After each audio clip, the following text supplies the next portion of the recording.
It was a bumper fiscal year for India. From record exports to GST accruals, UPI transactions to toll collection, India has broken records on multiple pillars of economic progress. We will be analyzing these broad points to plot India's macro growth story. Joining me is my colleague Rakesh. Also joining us is Ashwini Mahajan, who is an economist. Also with me is Srinath Sridharan. Gentlemen, appreciate you taking time out. I want to begin by all these pillars of growth, Rakesh, from manufacturing to UPI to exports. What do you make of these numbers? Shweta, good that you have plotted the fiscal story, and we are happy to note that India is fiscally fit. But that's so far so good. We don't know what's going to hit next because we live in an interconnected world, and the external shocks, we are not insulated from that. And we've seen it this morning only when the OPEC oil price decision came, which we'll discuss at length a little later. We just can't remain isolated. But yes, on the core fundamental matrices, India has really done well, from exports to GST to the various pillars that you mentioned in your intro. I think we've really done well. Okay. How have we done well? I'll just come to that. I'll just outline 5 pieces for that. I think I have a 5P theory. First P is, what we call public investment. Second is what we call, public consumption, which is the story about autos being bought and, or the number of. And third is what we call private consumption.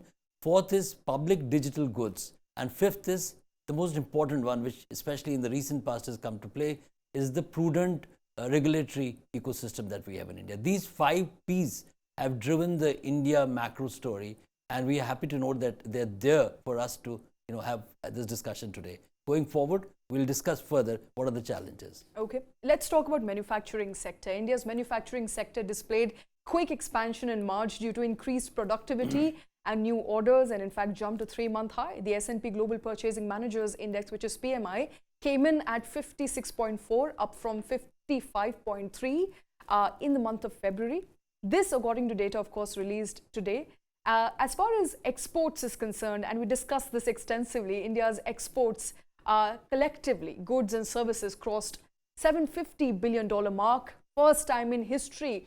And this has resulted in, of course, current account deficit, which is the difference between the inflow and outflow of foreign exchange, narrowing to $18.2 billion, which is 2.2% of the GDP in October to December quarter, which is, as of December, not the latest data, but that's an encouraging data, Rakesh.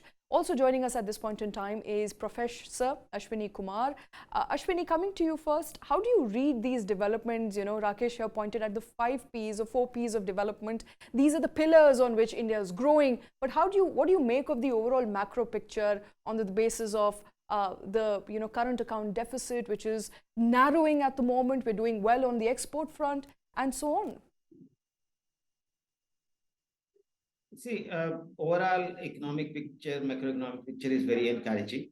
For the last so many months, consistently our PMI has been improving, and it is all-time high at 56.4 right now. Basically, the globe, all the countries all over the globe, they have been facing the problem of input inflation, which is now cooled down. And future is also looking brighter, in the sense that we are expecting 6.9% growth, and demand is also coming up very well. If we look at the demand for automobiles, there is a queue of about 4 to 5, 6 months for all the cars. And so all demand is there, orders are there. So the manufacturers only have to manufacture those products.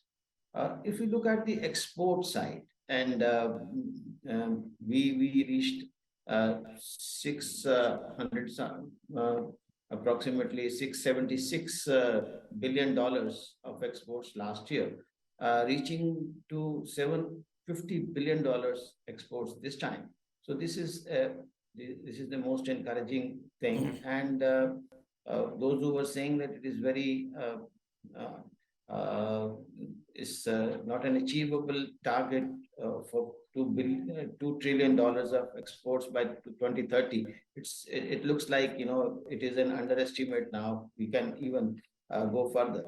Uh, GST collection uh, this year consistently Professor Mahajan, for the I will last come to GST the in just a while. I will come to GST in just a while.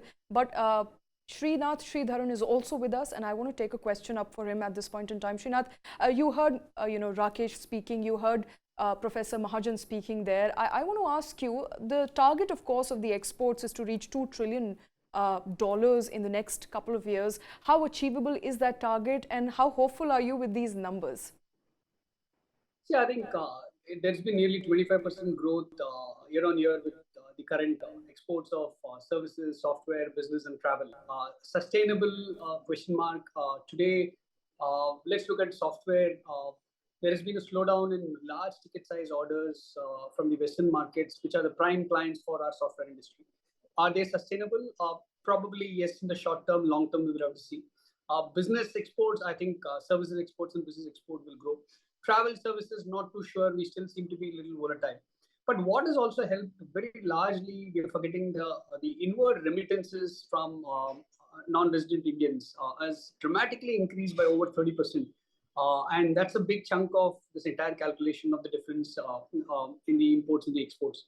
So exports, I think short term, definitely yes. Long term, I'm not too sure how sustainable this growth, this kind of large number it will be.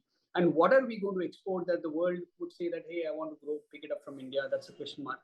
Two, we cannot be only depending on, according to me, the services economy for a large number of time. We'll have to look at manufacturing as well, but we have the heft.